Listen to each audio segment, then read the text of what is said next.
Edoardo Martorelli. Welcome to the Sport Businessman podcast, where we are going to discuss how you built your career in the motorsports industry and launching an independent sponsorship agency. It is an honor to be hosting you on the podcast today. Thanks for having me. So, can you briefly break down how did your interest in motorsports begin, your career, and what led to the problem and the value that you're creating in the motorsports industry today for founding Drive Sports Marketing? So first of all, I think I don't remember a day in my life where I was not passionate about cars, racing, motorsport, and Formula One. My mother always tells that I was crying a lot when I was a baby, and the only way to make me stop crying was essentially to put me in front of the television watching an Ayrton Senna documentary. So maybe from there, the passion became something more. Let's say meaningful. Not that passion is not meaningful, but something that could obviously be a career and a realistic objective. And so I always had a big passion for cars, motorsport, racing, and F1 in that order. Then when I was at the university, I simply understood that there was a path ahead of me. I started in Formula Student when I was in the university in Bologna. Formula Student is like Formula One at university level. And then I moved to the UK for my master's degree.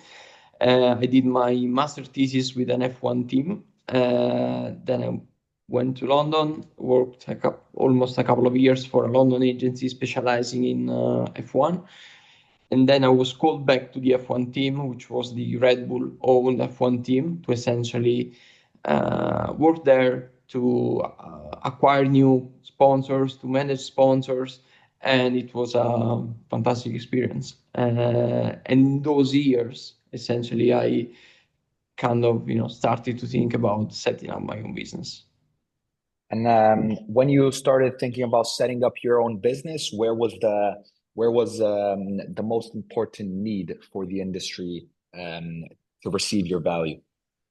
I think that it was not something like immediate, something that I, from one moment to another, I understood that there was, that particular need. Being in the F1 team and looking at so many brands, although Formula One at the time was not as popular as it is today, particularly in the US, entering in the sport without the proper guidance, sometimes, buying the wrong assets, sometimes investing too little or too much, sometimes partnering with the wrong team based on their objectives and strategy, made me think that there was a niche in the market for an agency that could really help those brands navigating the F1 ecosystem and the motorsport ecosystem and make sure that the investment that they made, whether big or small, could essentially deliver value back. So at that point, I said, okay, there is this niche in the market. There isn't a specialized agency that is so vertical on motorsport and Formula One. I come from an F1 team, already have some deals under my belt, so probably, it's the right moment to do that.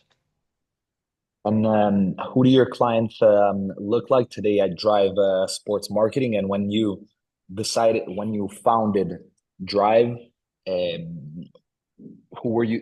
Who did you have an immediate knowledge of who your clients were going to be? Did you already have clients, or it was a process to acquire there No, as I well? set up the agency without clients, so it was pretty crazy at the time, also because it was 2021. So yeah, the pandemic was not that emergency state that it was probably 1 year before, but we were still, fully into the pandemic. So brands were still trying to understand if they wanted to go back into spending big money into sports or they should spend money in other ways. So I set up the agency without any clients. And my idea was very clear at the beginning, very clear and very simple, was to speak with brands and help them to enter in F1.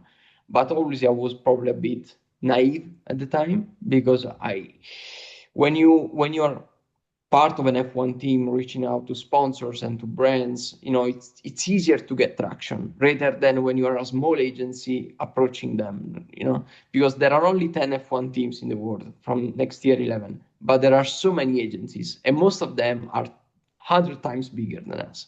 So the the the idea, the playbook was around, yeah, let's talk to those brands and bring them into F1. But then we understood that we needed to find other source of revenues while those kind of deals went into fruition. Because those are long-term projects. You are asking for big money. You're asking to spend 3, 4, 5, 10 million dollars. So it takes time for big corporation to assess if they want to spend those money in this way or another.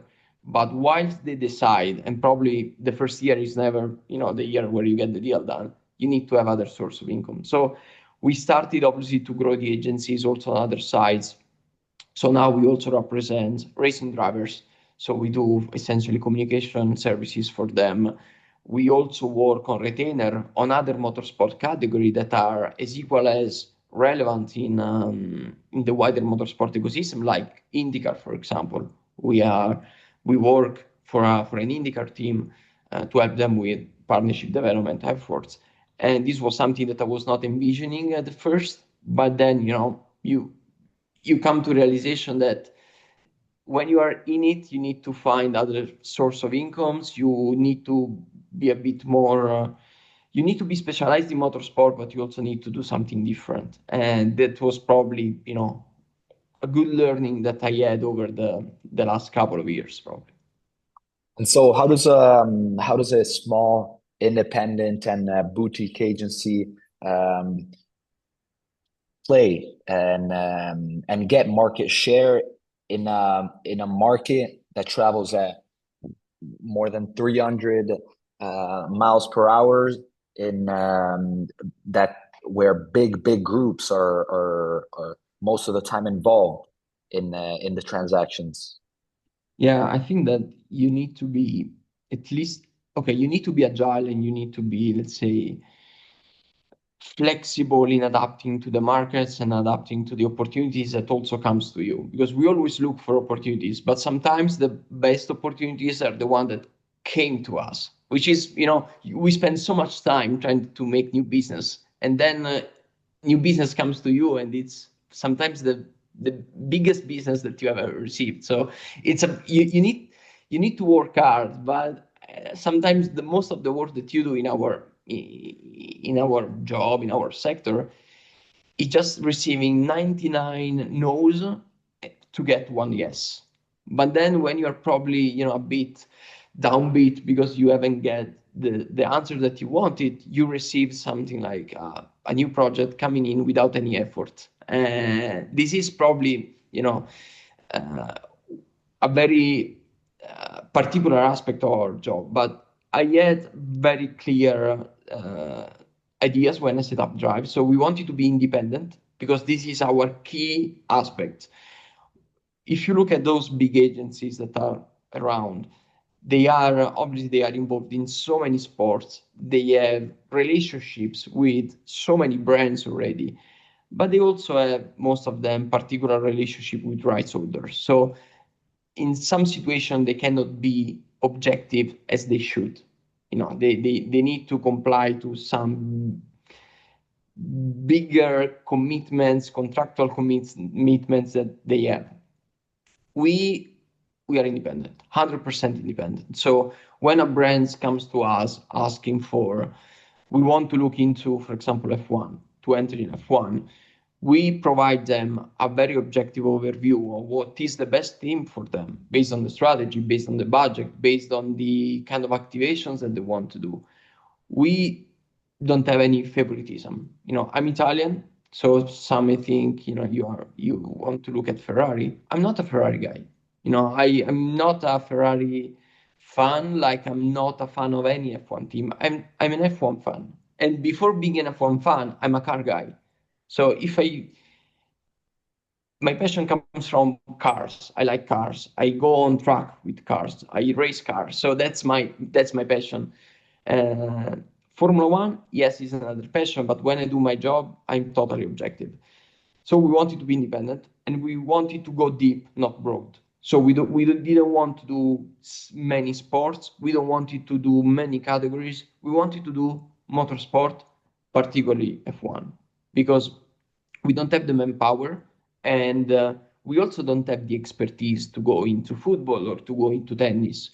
Obviously, I'm Italian, so I'm a football guy also. I like football.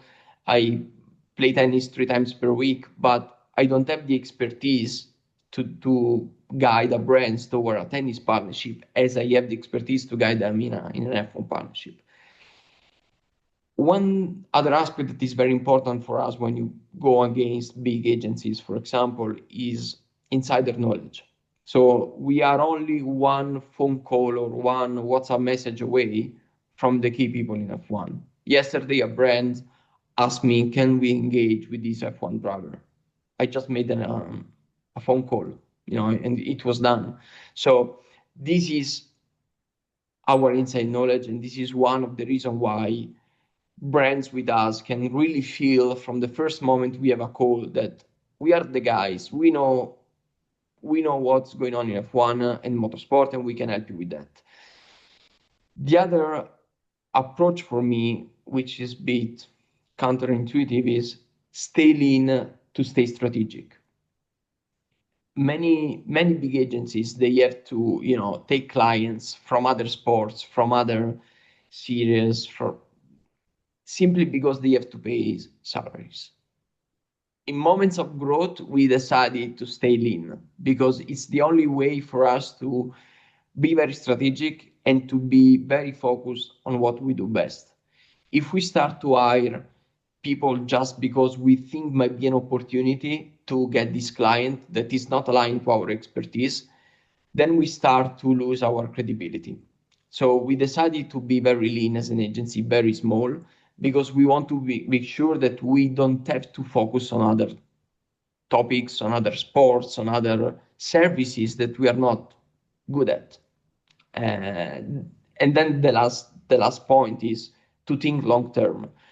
Those partnerships, as I was mentioning to you, are most of the time 5 million, 10 million partnerships.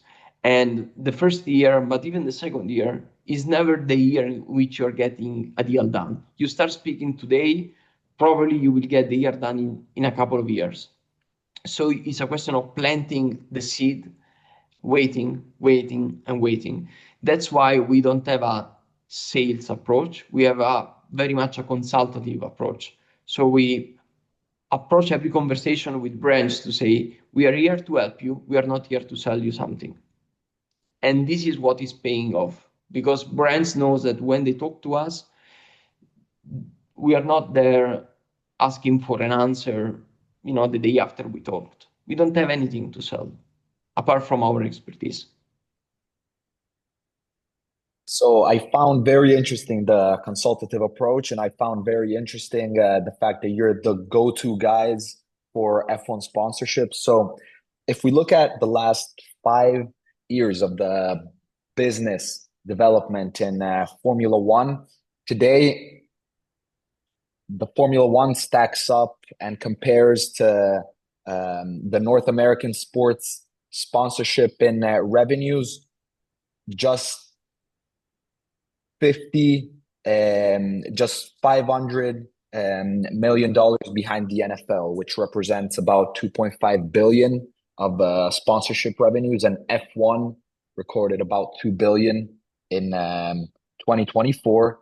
But in sponsorship deal size, it's the biggest. It's F1 generates the highest average sponsorship deal spend across all major leagues with like a $6 million difference, which is very big. So can you briefly break down how the last 5 years of Formula One business has evolved, and why has there been so much demand of investment in Formula One, also post pandemic from when Drive the sports marketing started? I think there are several reasons. Formula One has always identified itself as a global sport, for the last 10, 20, 30 years because it was global. It means that it was going racing global. So it was racing in the US, was racing in Europe, was racing in Asia, was racing in Australia. So yes, it was global. But then if you looked at the fan base that Formula One had like 10 years ago, it was mainly Europe. So it was a global sport with mostly an European fan base. What has changed is that when Formula One has been bought by Liberty Media, which is a US corporation in 2017, but realistically they started to run the sport around 18, 19. During the pandemic, Formula One was one of the few sports that really kept going. You know, it's incredible how you could keep going a sport during a global pandemic and a sport that involves a lot of logistics, a lot of people moving from one country to another, a lot of operations. Well, they did it, and I think this played a, a pretty important role in showcasing to the world how serious and how big Formula One it is. Then you've got obviously the Netflix series, which really helped in the US. Uh, as a commercial guy in F1, we always struggle to essentially get traction with US brands, apart from the big tech companies that were already involved in F1, but because they were providing their services to teams, so they were putting some millions on top and they were getting a sponsorship done. But it was so tough to get traction with American tech companies and with American consumers brands with Netflix, with more series in the US, with a completely different social media strategy, with also different times in which Formula One is racing today to accommodate the US audience, essentially F1 boomed in the US. And this is what drove the interest. That was what made all the US companies realizing that Formula One is a place where they should invest. And the three races that are now in the US also helps a lot because in the past they had only one race. So you activate one race and then you have to wait another 12 months to do something more. Now they have three races. And what Formula One is doing with creating a lot of local activation at races is really helping all those companies that are even only US focused to make the Formula One sponsorship works for the whole year. So that was one of the key aspects. Obviously, they invested a lot in marketing, communication, in digital, in content, and then made a way for educate the American public to F1 because they didn't know about that. I remember I was in Austin in 2018, and there was a lady coming through our garage, and she asked me, "But why the cars are not all the same?" And I say, well, because that's not IndyCar or NASCAR. That's this is Formula One. In Formula One, each team produces their own cars, which is similar but different to one another, and that's the beauty of the sport. She didn't know that, and she was at an F1 race, so she was probably passionate about the sport at some level.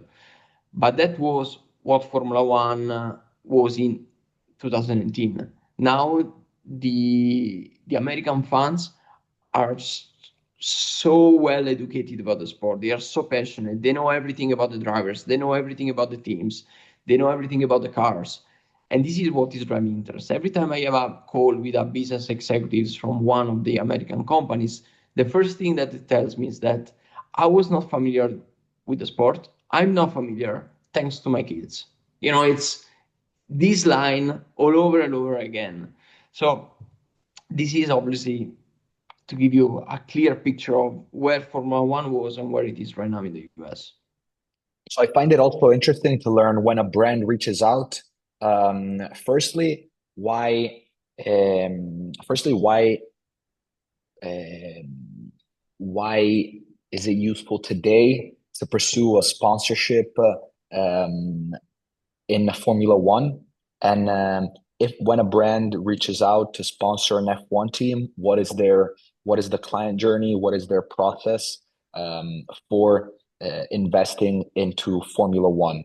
As you mentioned before, it's a process that takes a long time, and you use a consultative approach. But what does that look like if today a brand wants to sponsor an F1 team to grow their revenues? So first of all, why they do it, I think is there are so many reasons, but I can summarize it for you. Uh, Imagine that there are so many sports in the world. If you look at NBA, NFL, which are the biggest sports in the US, I guess, and you compare them with the audience of F1 per fixture, you have a massive difference. So Formula One has got like 70 million people average for every race.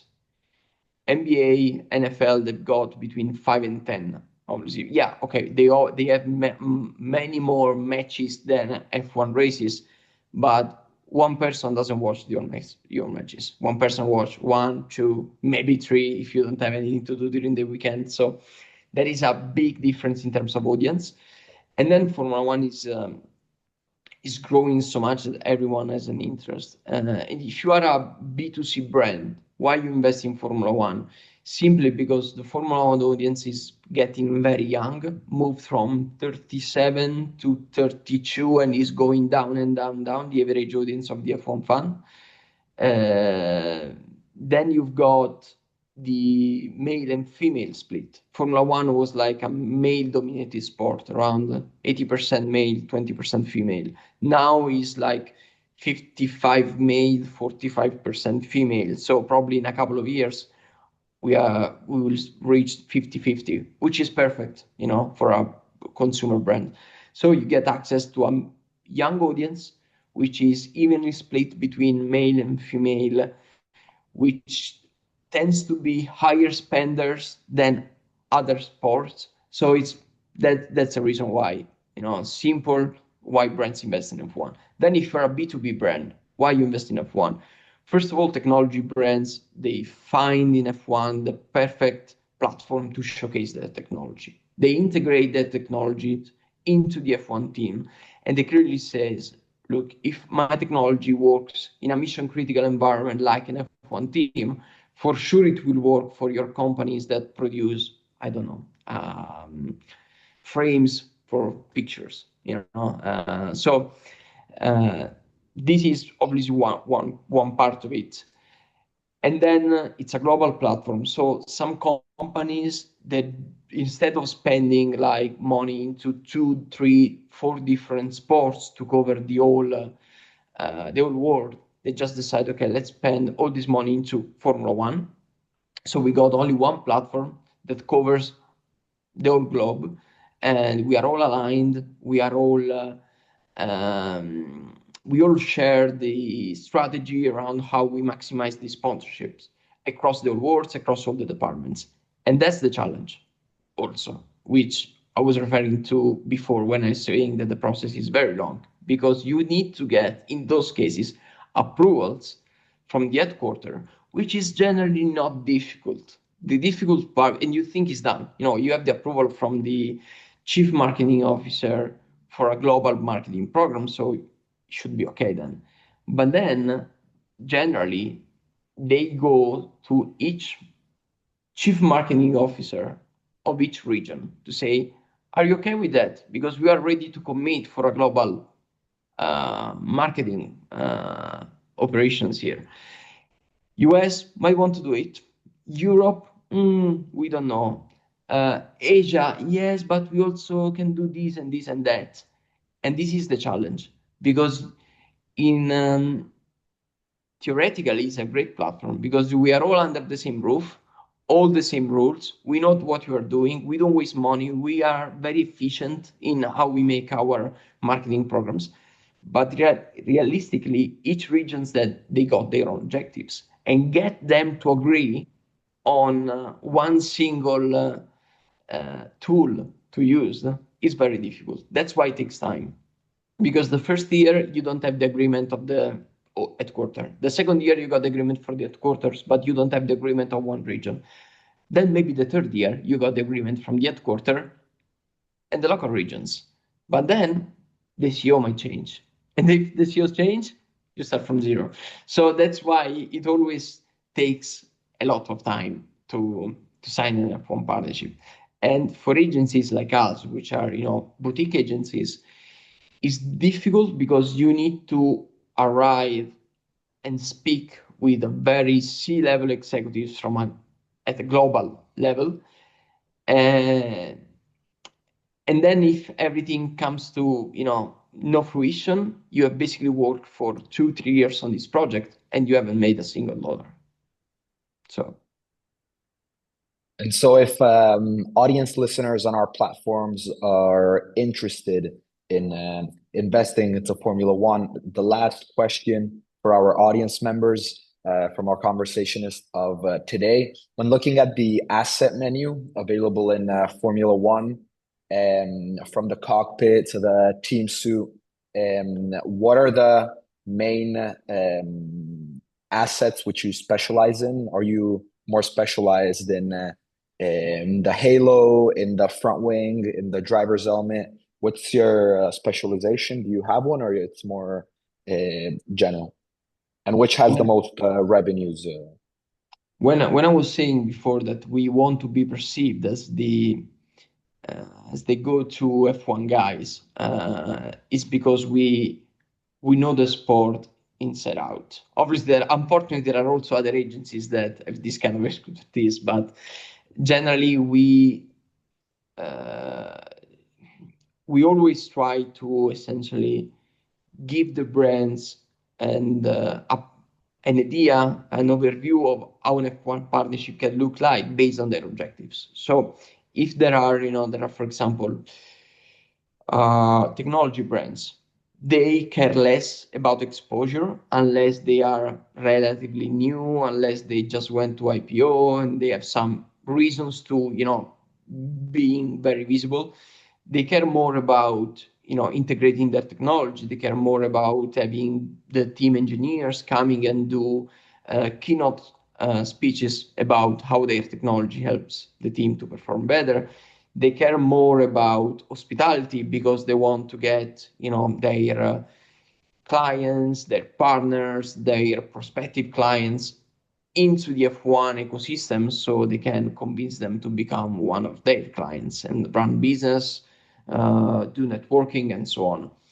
If you are a B2C company, it's totally different. They want a lot of access to the drivers, for example, because they want the drivers to produce content for them. They want to be visible on the car. They want to have a lot of collaboration in terms of content production and communication from the team itself. They want to run competitions. They want to run licensing agreements. So it really depends on the brand objectives. But our role is to guide them through what they need rather than through what is available. And that's the difference between dealing with an agency and dealing directly with a team. The team, they are very professional nowadays. They have very well structured marketing department, at least most of them. But at the end of the day, each team, they sell you what they have. And sometimes what they have is not what you really need as a brand. So in those cases, we are the ones saying, maybe you should go to that team instead of this other team.